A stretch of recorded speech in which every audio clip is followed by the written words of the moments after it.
us away? Yeah, there she is. There she is. So just about Outer Limits, you know, we're here to really, a lot of it's about artist development. And so we can offer, there are lots of things we can offer. Lauren can point you in the right direction. Some of that's rehearsal space. Some of that is, we can go through Arts Council applications, or we can just give you some advice or support. And then lots of it is about networking and coming together and sharing experience and skills, because there's a lot of talent across the region. And obviously, because we're in lockdown, we thought, what a brilliant way of actually getting people together, particularly as it, you know, getting to Hornchurch for these events, I know is, you know, tricky for people. And I really wanted to take the opportunity to like get you know, some of our best talent in the region in and chatting about their experience and skill sharing, and an opportunity for you to ask questions. And so obviously we've had some theatre makers, we've had some playwrights, and I really wanted to get an actor in, because I know we have lots of performers as well on the Outer Limits. And obviously Lucy, it's Lucy Benjamin. Lucy, obviously I worked with Lucy, and Lucy's worked at the theatre a couple of times and a big advocate of the Queen's Theatre, and a great friend of ours. And obviously Lucy lives, you're not from Essex, Lucy, are you? You're actually, but it is your home now. I mean, you live in Essex, I mean Havering, you live in Havering. Yeah, I've been in Havering since 2006, early 2006. So I'm very aware of the Queen's Theatre, and then when I think I got to work there first in about 2000 and, I can't remember, 13, 14, I'm not. That 15, sounds about right. Possibly, yeah. And then now I've become a big fan and want to really be involved in what they do and what they stand for. So, but no, I'm not originally from Essex. I don't really know where I'm from, to be honest. Well, yeah, I mean, that's the question for everyone, isn't it? Where you're from, and that's a tricky one. It's like Newcastle and Purfleet. Yeah. I can't kind of hit the nail on the head with that one. Yeah. So, Lucy, I would love to, how did you get into performing? Well, basically, I went to a theatre school. I went to part-time theatre school in Maidenhead. So I lived in the home counties, Surrey and Berkshire. Redroofs was a theatre school in Berkshire and Maidenhead. And actually, it was under the advice of a junior school teacher, drama school teacher, then, that said that she thought I should maybe take extra drama classes. So I just started dancing and doing, like most kids do at the age of 9 or 10, going to like a part-time dance school, and that was Redroofs. And then at the age of 11, when I was meant to be going to senior school, they then opened up a day school, theatre school, and I was determined to go, and I then started very early. And started working professionally quite quickly as well, at the same time as being a day school student. So I was a child actor, and then it's never really stopped. Really, I don't really know how to do anything else. I've not, you know, it's been my life since a very early age, and I feel quite lucky because I managed to make the transition from child actor to adult actor, which is often quite tough. But yeah, that's initially how it started. And it wasn't an easy journey, was it? I mean, you were on a full, you were telling me you were on a full scholarship, weren't you? Yeah. Well, when I first started, I wasn't. My parents were together, and then quite quickly after me going to the day school, my parents split up, and then my mum couldn't afford, the school fees weren't awarded in the, without into too much detail, but weren't awarded in the maintenance agreement. So the choice was either to, I basically said to the headmistress, we need to leave, can't afford to stay anymore. And I was then awarded a full scholarship. Which meant that any work professional work that I then got, I could afford to pay. They would deduct the money out of that for books, for educational books, or audition fee. We used to have to pay audition fees back in those days at the theatre school, and chaperone fees. So they could then, you know, I think they knew that I was going to make money, so it was fine. But it was ultimately, yeah, I still consider it to be a full scholarship, and I was quite lucky. But you weren't, your mum moved, and you stayed with another family, didn't you? Yeah. So when my parents split up, I went to the full-time theatre school about the age of 11 or 12, senior school age, and about 13 is when they split up, and my mum went back to Birmingham from where she was from, and my dad moved away, and the choice was to go with either of them, and I said, no, I don't want to go with either of you. This is what I want to do. I want to be at this school, and I found work as well. So fortunately, a family put their hands up and said, well, we'll take her. So I was very grateful, and they lived around the school, very close to the school. And for me, it's just something I knew I needed to do, and it was just always within me. And even with parents, I suppose it was my comfort blanket. It was what kept me sane amidst all the madness of parents breaking up and everything. But it showed the passion that I had and the belief that I had, I think, from that age. And then I think you told me you had a break though for a couple of years. Yeah, I did. I got to the age of so I got to 16 when the day school finished, took my O-levels, and then was then offered another full scholarship for a 3-year post-grad course at Red Roofs. I started my first year at the student department, and then thought, actually, I think I need my mum, and had a bit of a wobble. I had been working and being quite successful, but that was bang on the time, actually, from the transition between child and adult actor. And so things I wasn't as busy as I had been work-wise, and I had just I suppose needed family around me. And so I went to Birmingham. I'd never lived there before. Went to live in Birmingham with my mum, and I just thought I needed to, in my terms, I wanted to be normal, because I'd had kind of quite a few good jobs. And she enrolled me in a local comprehensive for me to do my A-levels. And I think the day I was due to start, I'd lost the nerve and I didn't go. The idea of such a big comp, when the theatre school that I'd gone to, Red Roofs, on its first year, there was only 20 students in the whole of the day school. So it was very, very small classes, and I just lost my nerve. I think I went through a bit of a breakdown, to be honest. I then got a job at McDonald's instead as a lobby and party hostess. And I've got my badges, and yeah, just did what I had to do. But very quickly I realised I needed to go back, or I needed to carry on being an actor and doing what I knew best. And then I was then commuting from Birmingham to London to do auditions, and in those days there were no self-tapes. It was literally get on a train. And there were always commercials, which you never know if you're going to get, and the train fare was extortionate. But I still would pursue, and I still wanted to do it at that point. And then eventually I made the move back to London, I think when I was 18, 19. So I was only there for, I'd say, a couple of years in Birmingham, but I needed a break from all of it just to, I think, regroup. So just a couple of things from that. So did you have an agent through all of that time? Yeah, so I kept Red Roofs, the theatre school, as my agency the whole time. See. So, and I think it probably may have been a battle with them, with her, with the headmistress, as such, that it was probably me rebelling about being a child to adult and wanting to find my own way. I imagine it was linked to that as well, to be honest, because it wasn't very much longer after going back to London. I think I got Press Gang, which was a kids' TV series, which was quite successful. And I got Press Gang, and I think that's the point I moved back to London. And it was around about that time I then thought, actually, I need to make some adult choices here. And I think I then split company with Red Roofs and got just purely an adult agent at that point. And was that easy to do because you were in Press Gang? No, it wasn't easy to do emotionally for me, because this school had, I believe, nurtured me, looked after me when things had got tough with mum and dad. They'd offered me a scholarship, and I think potentially they thought I was being disloyal, but ultimately I think I was trying to take control of my career at that point, when then other people had always been looking after me, which was really, really scary. But it's just the journey that I had to do. But it was still, I mean, Press Gang. I'd got quite a good TV CV up until that point anyway, before Press Gang.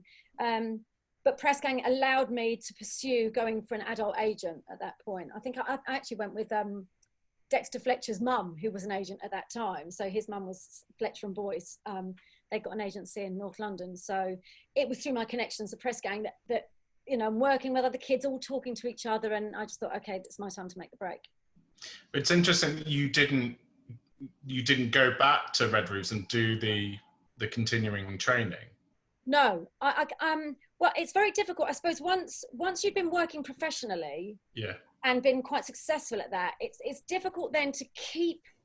And also, I thought it was the wrong training for me at that point. I realised it was a theatre school, but my career was then turning into, I wasn't so musical theatre. It wasn't kind of all rounded. It was much more just straight acting driven at that point. And I think I just realised that it was probably if I was going to do a postgrad course, that was the wrong course for me. But I didn't know how. I suppose, even talking about this now, it's making sense. I think that's why I just went, right, I need to go. I can't be with anybody, and I need to go to Birmingham. That was probably more loyal to them than me going, right, I'm not going to go to your postgrad course, I'm going to go to somewhere else, which I probably wouldn't have had the nerve to do to them at that time. So I kind of made the break of going, I need my mum. I did need my mum as well, but I needed, that probably was subconsciously what I was doing.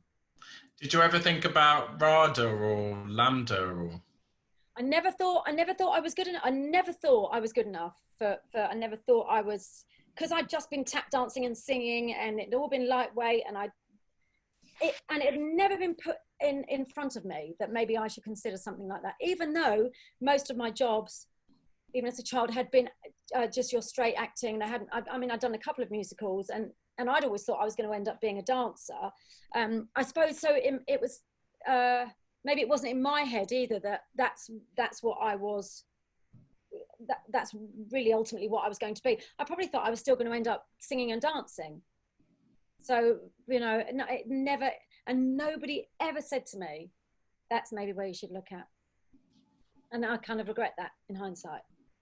But you just, I didn't then do any postgrad course. So I think, we're cutting far forward, but I think when it comes to my children, I just want them to say, please get as much education and as much knowledge behind you as possible, because even with all my acting or my professional experience, sometimes in a room you still feel that you haven't got the gravitas of an education behind you where you can back up your theories. Is that? Yeah, well, it's really, because obviously I've worked with you, and we worked on, in Basildon, which, David Eldridge talks about it being structured in a Chekhovian way. So, it's not lightweight stuff, and you were obviously really, really brilliant at it.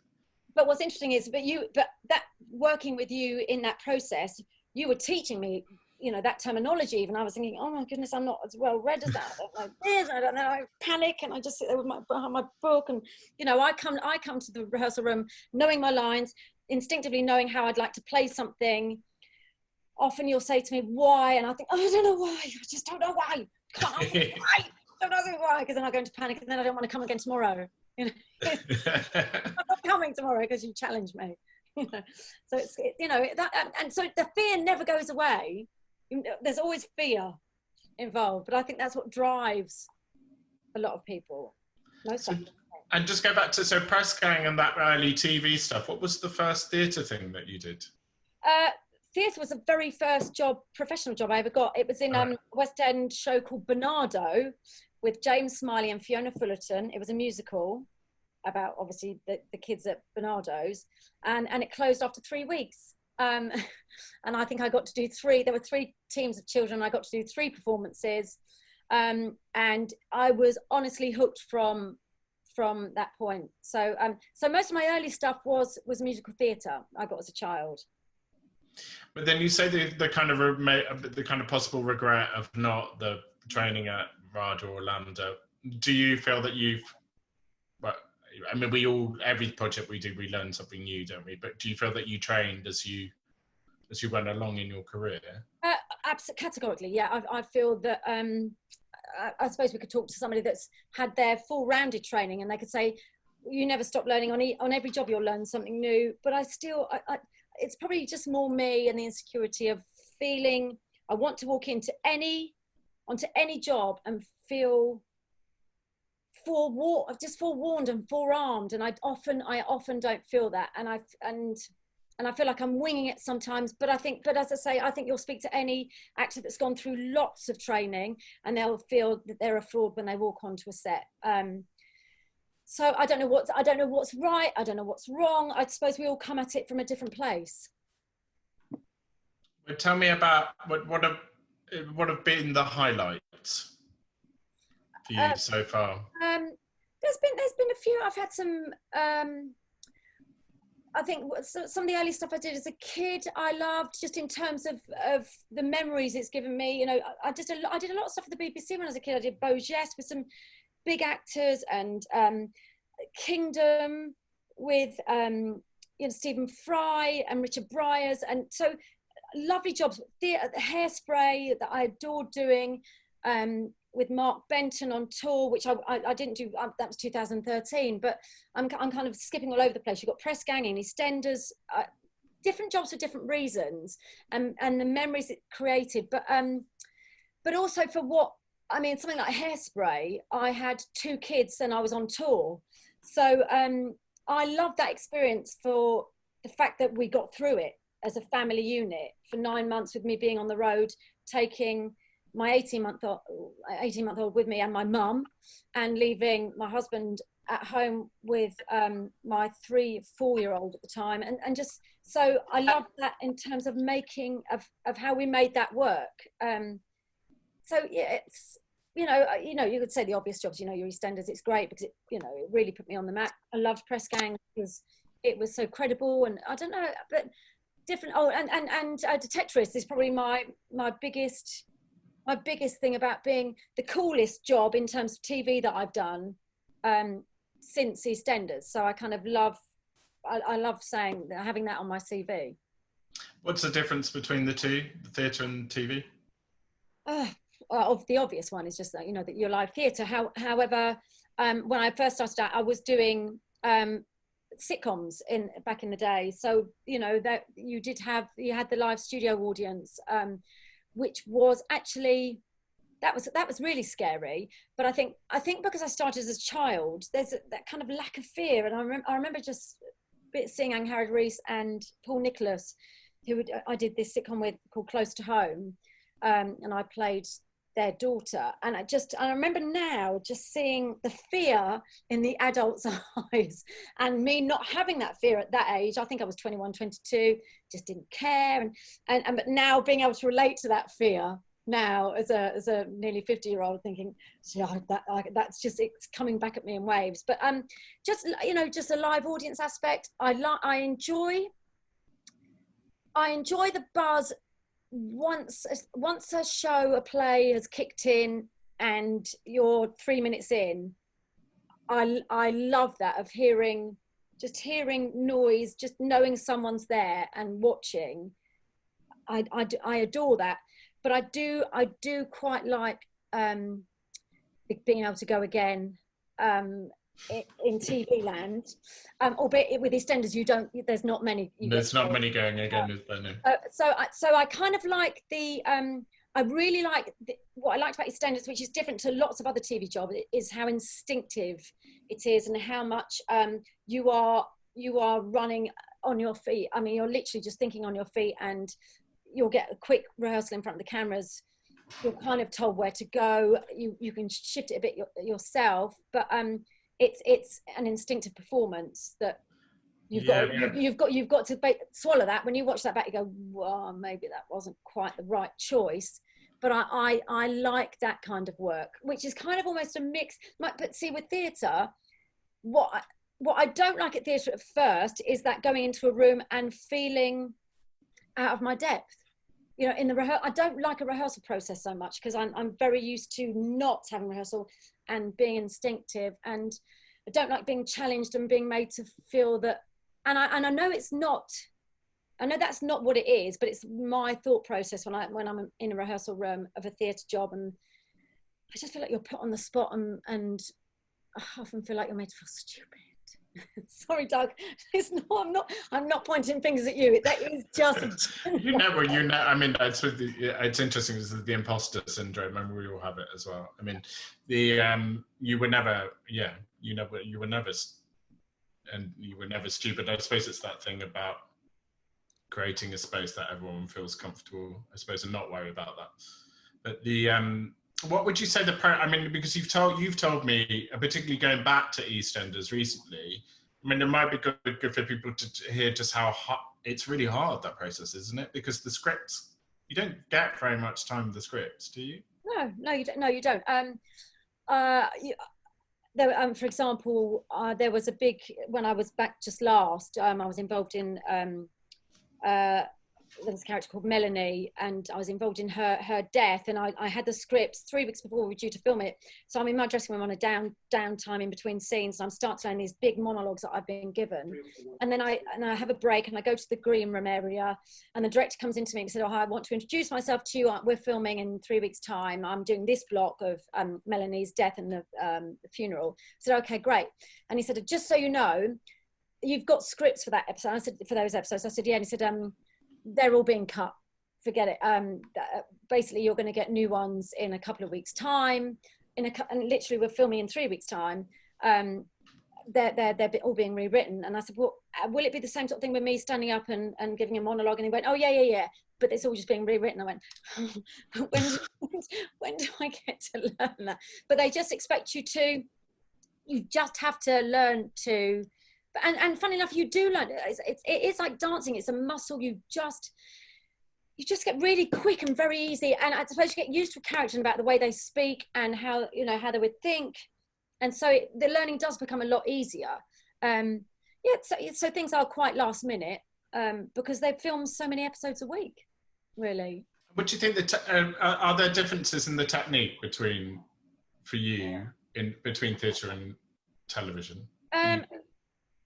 Well, it depends if you're doing, I mean, something like Lisa, the character I played, I know her backstory. I know, so I've done that. I've done the work for her almost, albeit not really, because before I went back this time, I'd not been there for, I think, a couple of years. So I needed to know. So you still have to find out where you've been, who the character is, why she's doing what she's doing. So fundamentally, I'd say it's still the same, where you still have to kind of get to the roots of who the person is that you're playing, and as to why they tick the way they do and why they say the things they say.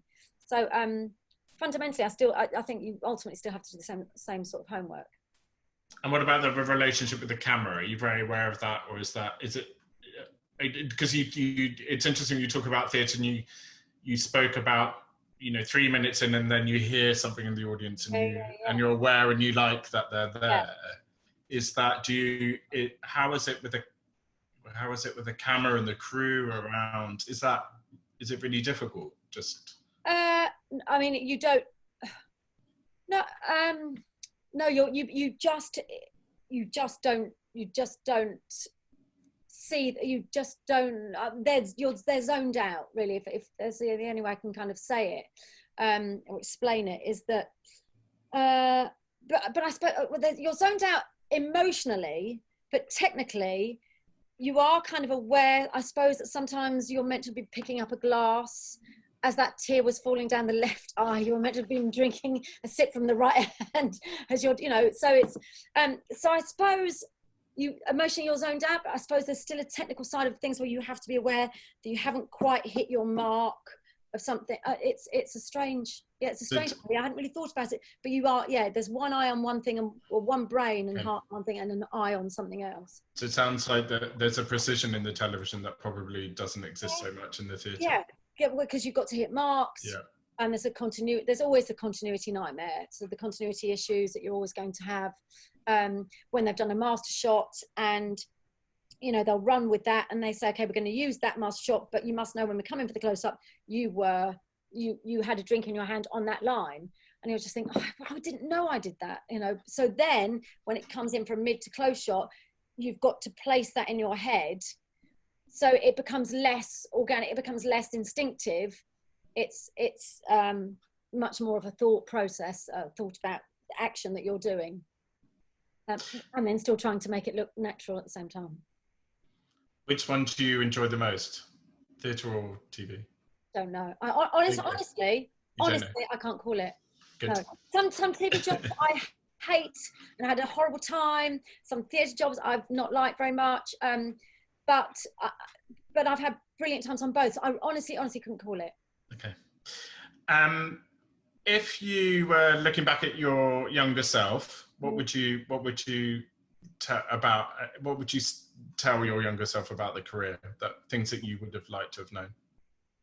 Things I'd like to have known. Well, I'm able to look back at my younger self now and say the things that don't matter, and that is the times when you're not working. So I kind of always tell myself,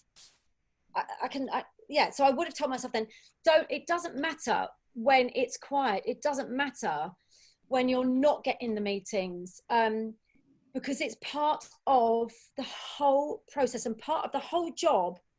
And also don't see it as the downside, just see it as it is what the job is. It's what you have to take and wear and use to your advantage to kind of round you as an actor, to make you a better actor in the long run, I would say. So I'm able to, I would have said that to my younger self, because I was going for auditions. It doesn't matter. It just doesn't matter when it doesn't work out, when you're not getting a foot in the door, even when you are getting a foot in the door and you're not getting the jobs, it doesn't matter, because you can't make it all consuming.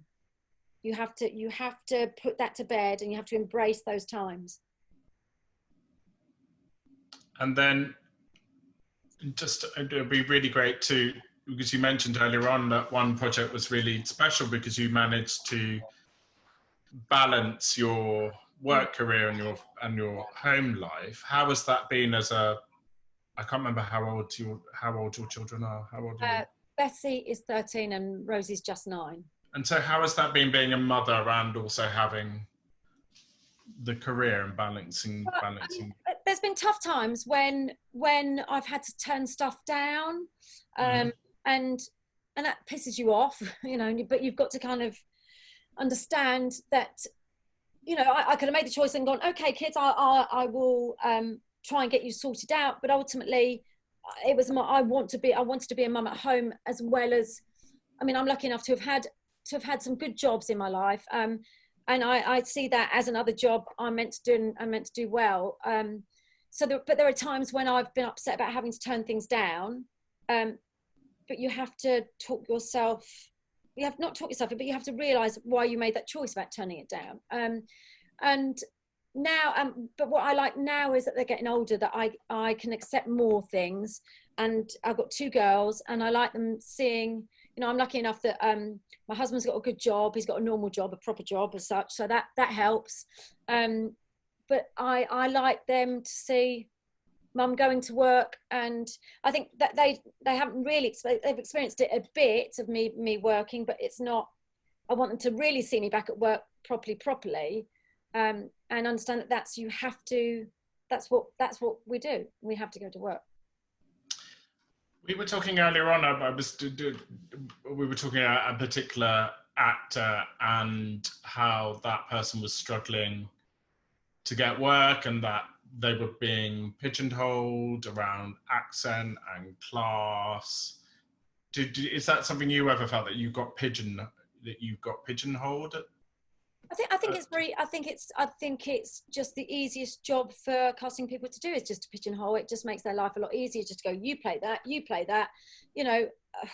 I think it happens across the board, and it's difficult. When people don't know that I can do comedy. They just see that I cry, or I can do drama, and so it's very difficult. Even when I've done Detectorists, that which was BAFTA winning as a comedy series, I still can't get seen for other comedies, and because once you have that label, it's very, very difficult to shift it. And even with a soap label, it's very difficult to shift it.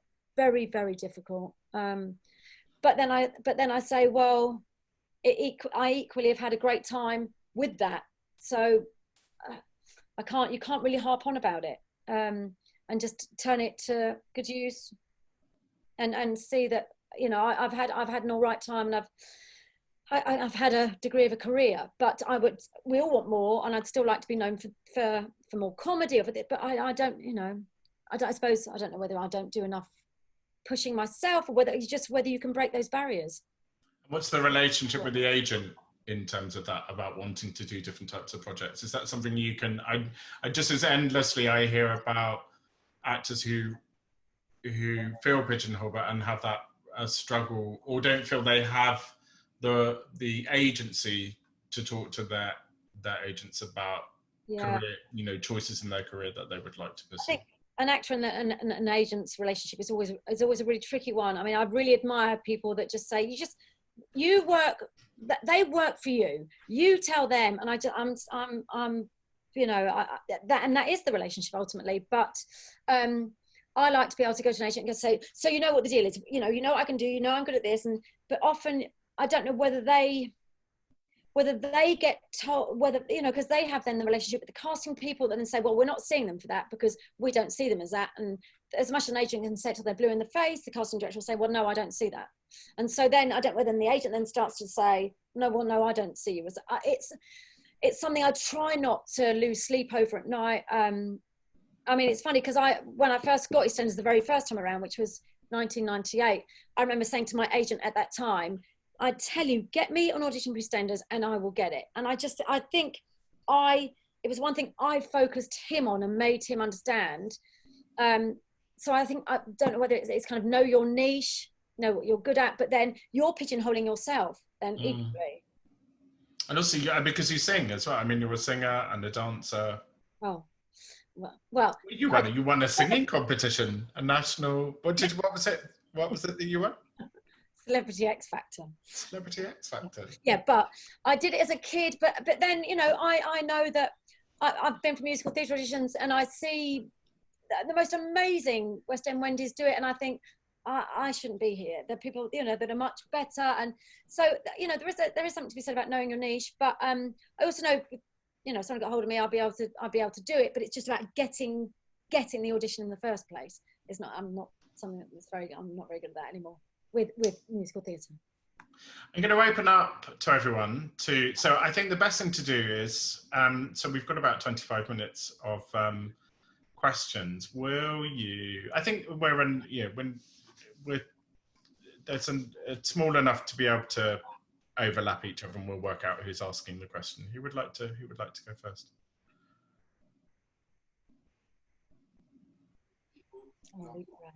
I have a question. This is Gillian. Hi, Gillian. It's Gillian. Hi there. What role do you have any ambitions of playing?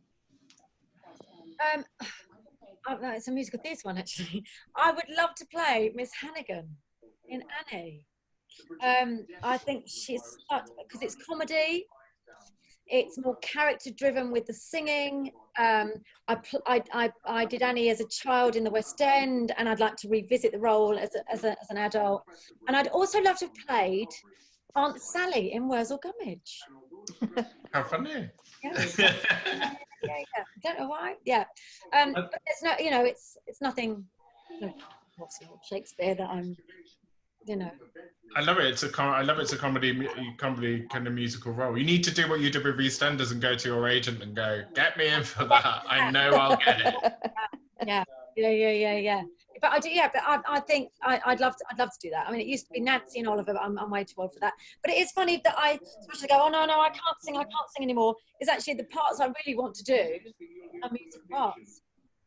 Yep. It's maybe because of your background. Do you think it's because of your background, because of your training? Maybe. And I love being in the theatre doing a musical. I think just the feel of it, there's no greater buzz. Cool. And I'd love to play Madame Thénardier in Les Mis. So actually, funnily enough, all the parts are musical. Musicals, isn't that funny? Yeah. So, anyone else with a question? I maybe have one about line learning. Line learning, it's a good one. Yeah, so I run like a actor training scheme for kind of emerging actors, and we do a scratch night after 6 weeks of the course. And the biggest problem is getting them to like learn lines quickly, because I want it to be a quick turnaround, because the majority of them want to do TV. So I try and be like obviously for auditions and stuff, you get things in really quickly. Yeah. What are like your best techniques? Because I know how I learn lines, but obviously someone that's doing it regularly, you might be able to. The way I will look at a script, if I'll get sides that I need to learn very quickly, I will just put myself in a room and it's just a case of repetition. I'll just, and out loud. I'll say it out loud. I will, and I tend to not, I often tend to, I will read the script through so I know what my responses are and what the dialogue is, but I will then literally just kind of talk the lines without even thinking about the other lines, just saying my lines over and over and over and over. And then I go back to then relook about what it is I'm responding to. But I'll know what the piece is, but it's just a case of repetition and saying them out loud. Brilliant. And as often as possible, driving a car. I mean, I just think you have to be at it constantly. And then it does it. And I mean, I must admit, sometimes when things are badly written, it's tricky. It's not so easy to go in.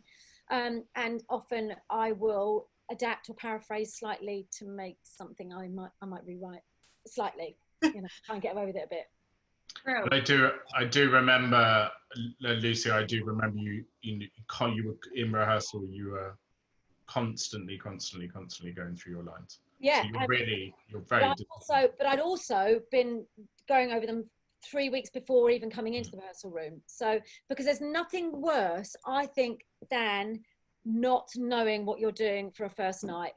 And if you're not on your lines, you can't possibly, you cannot possibly do yourself any justice in terms of performance or a characterization. You can't give anything, because the fear is there about just thinking about what your next line is, so you're not able to relax or hear or react. And so for me, that's ground zero. That's where you just start. You start at that point and you just have those smashed, and then you can then it's a process that you can turn to your advantage.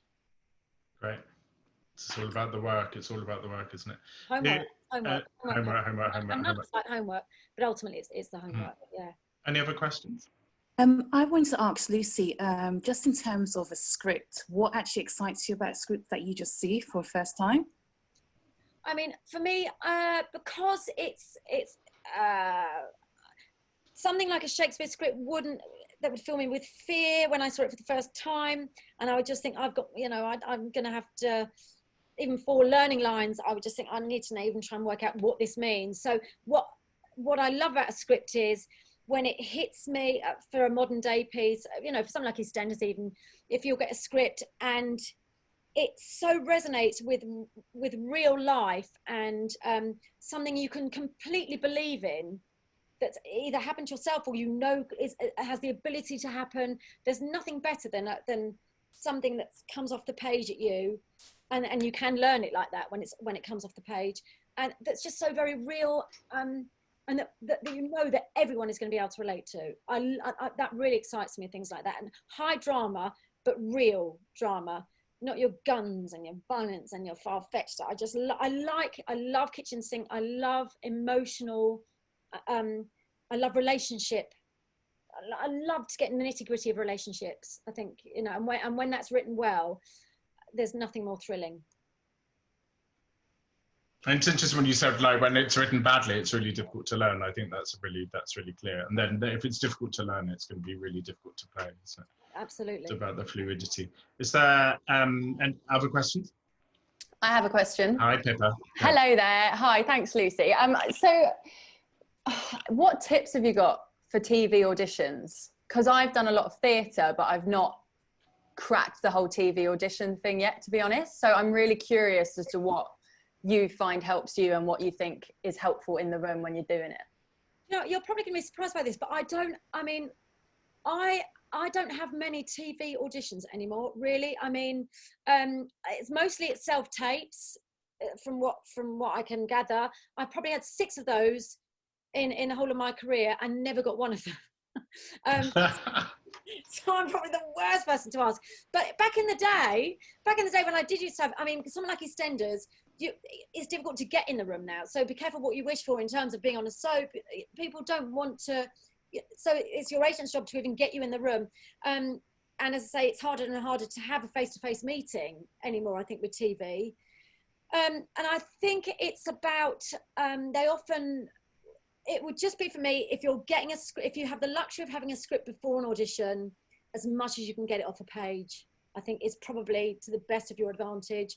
Back in the day, I think when I was younger and before EastEnders, you wouldn't get scripts or sides before, because they'd give you a half an hour to go in the room and go, just go read that again, read it again, and they would interact with you and say, try it like this, try it like that. And I love nothing more than that process of being with the director that will say, I sit like that, do you sit like that? Go, well, okay, and being given the chance to change tack was a beautiful luxury.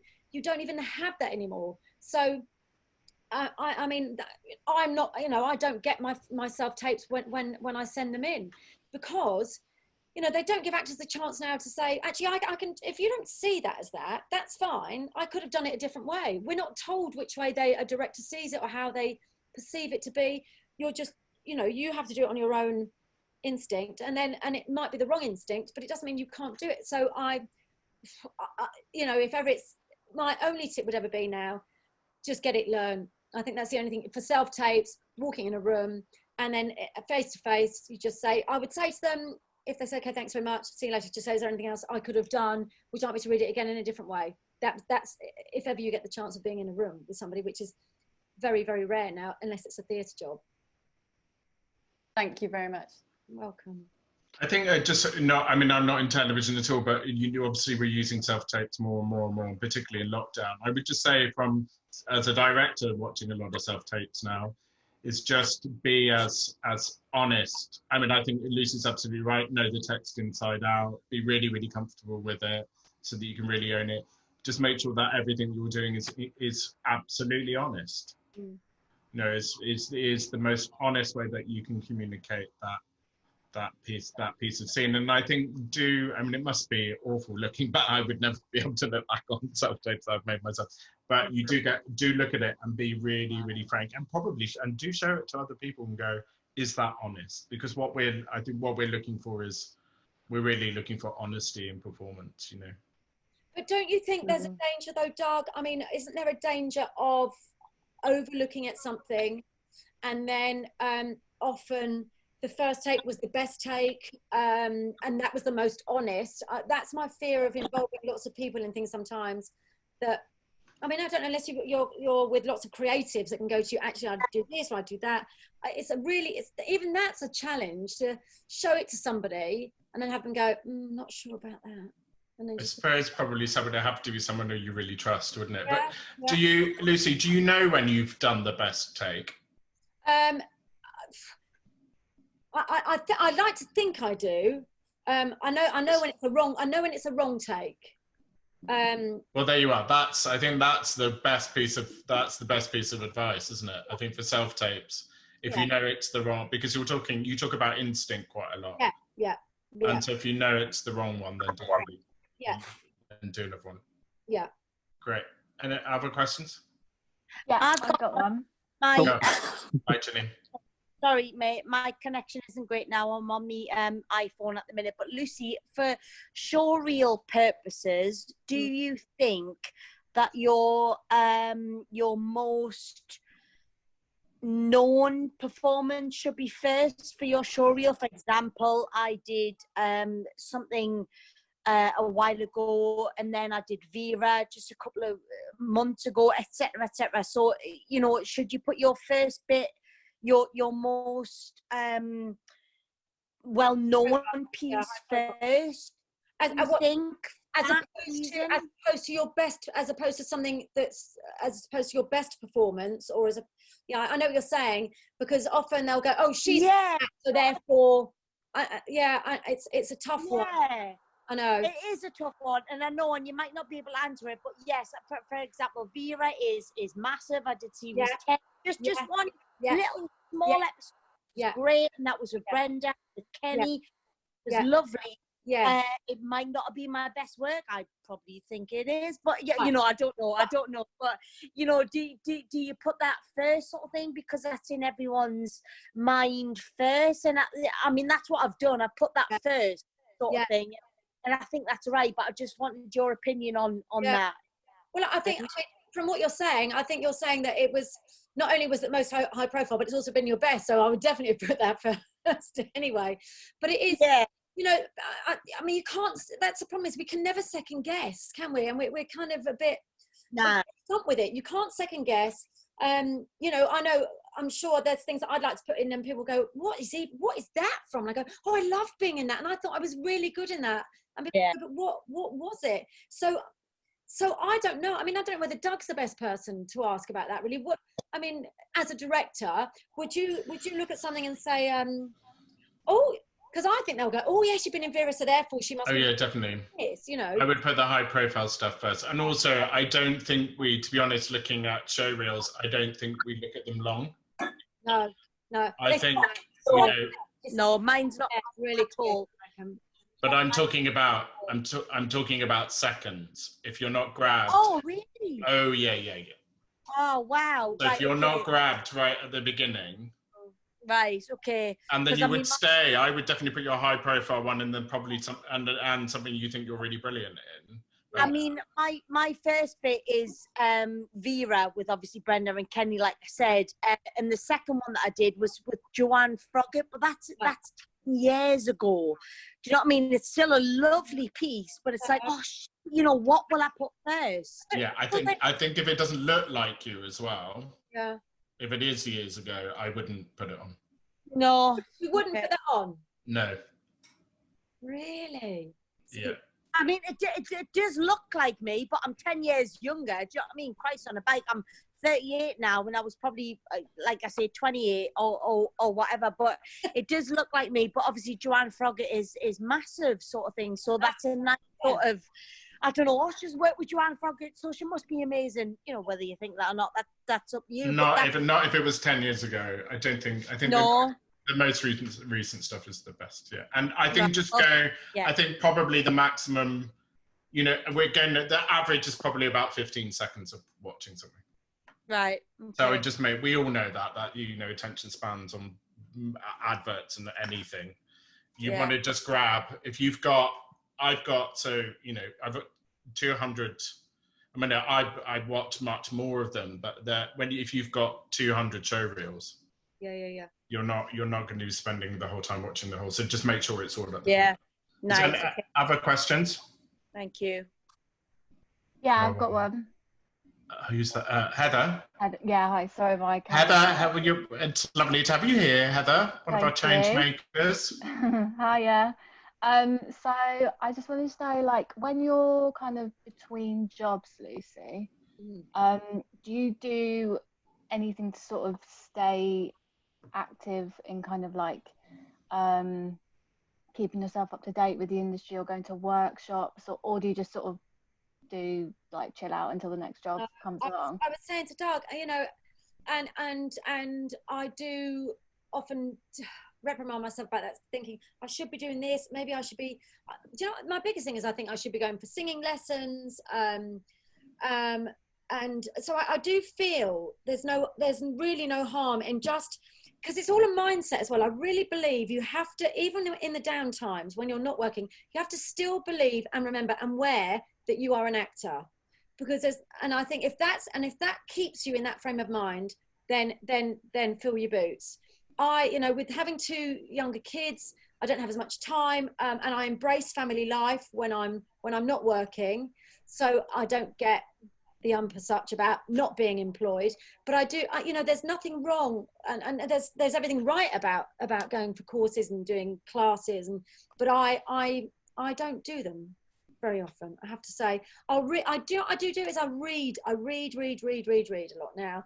I watch lots of stuff, box sets, and I suppose I take stuff from that, but I don't actually do classes anymore.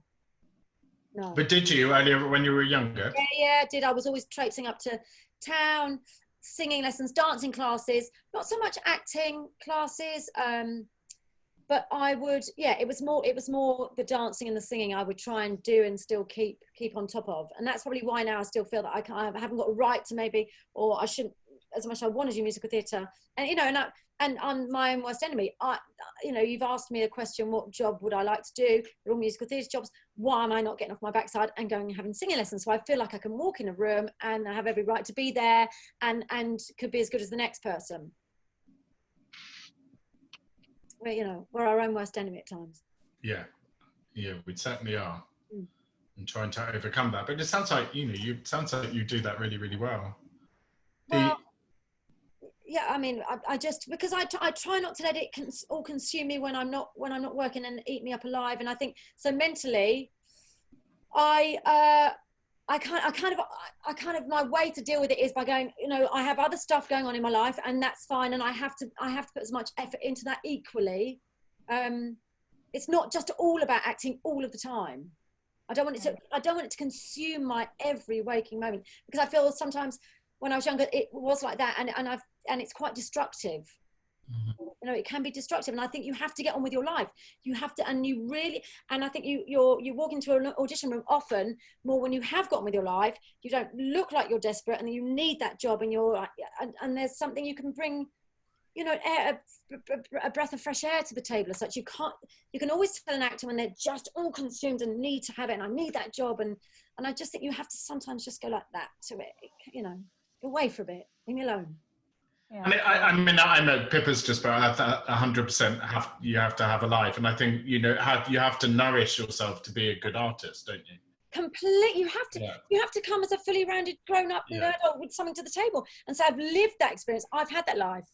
You know, not just in this bubble of believing, reading monologues and doing this and going to classes, and just, it's not real. It's just not real. You have to be real, and you have to get on with life, and to bring that to the table in any rehearsal process, or in any, you know, you get a script as a real character. You've got to know who that character is. If you know, we can't just be an actor that hasn't had a real life experience. We've got 5 minutes. The other question. Hi, Glenn. Hi there. Yeah, just a quick question. Go on, Glenn. Go on. Yeah. Hi there, Lucy. Hi, Glenn. You say earlier you didn't actually go to drama schools as such, but obviously it hasn't hindered your career. But I myself only went to the City Lit. Right. Did you find, did it go in your career hinder you? Like, did you feel it did going up against like people from RADA? Or? Well, do you know, I suppose I've really come across it more when I did Detectorists. I remember talking to people like Toby Jones and Mackenzie Crook, who've had fabulous, you know, classical theatre experiences and classical training, and I just felt, even when we went to the pub after finished filming, I felt out of my depth. So in that respect, it hindered me in terms of a conversation or feeling that I didn't have as much right to be as, you know, in that group as I should have done. But on the screen, I don't think it hindered me. You know, my performance was still the same. Had I been, I don't know, my process was still the same with my homework I did, but I felt outside of the room, maybe, as I say, in the pub afterwards, that's hindered me, you know. So in my own head, things have hindered me. Because for me, self-consciously, I always think that, because I just got a new agent, he's taking me on. Right. And a lot of guys and the girls on these books, they've been to art, and they've got, you know, they've had work longer than my art, longer than their arm, as it say, and I've not got much because, well, I had a break from it. I'm coming back into acting. Right. So I'm kind of, I should say, starting again. I mean, he believes in me, which is a good thing. Well, that's it. Yeah. That's exactly. So you have to turn that into positive, saying, if he didn't believe it, with those, and so you go, he's got those people on his books, so I am as worthy and as good as that. Yeah. Because he's taken you on. And also, and I believe, you know, one of my best friends who's, she was in Crossroads for years, and she'll say now, I'm not an actor, because she's brought up a couple of kids who are grown up now. And I just say, no, sorry, just because you stop for a while does not make you not an actor anymore. That is your job, that was your job, and you still are, you know. And so 20 years unemployed, who cares? That is part of our process. We can be 20 years unemployed, not being, you know, employed as an actor. That doesn't mean you're no longer an actor in my eyes. And that's what I've always kept to the back of my head. Doesn't matter how long I'm unemployed for, that is still my job. Hey, thank you. It's a really good piece of advice. Yeah, thank you. It's one last question. I'll throw in one. Hi, Ed. That's okay. Thanks, Lucy, for everything. And I grew up with Press Gang, so this is really cool. Do you? in this country and in the industry here, do you think the Me Too movement has had the impact that we all hoped it would? Have you seen any visible changes? I don't know whether yet. I don't know whether I saw what was going on anyway at the time in the business, as opposed to it being just in life.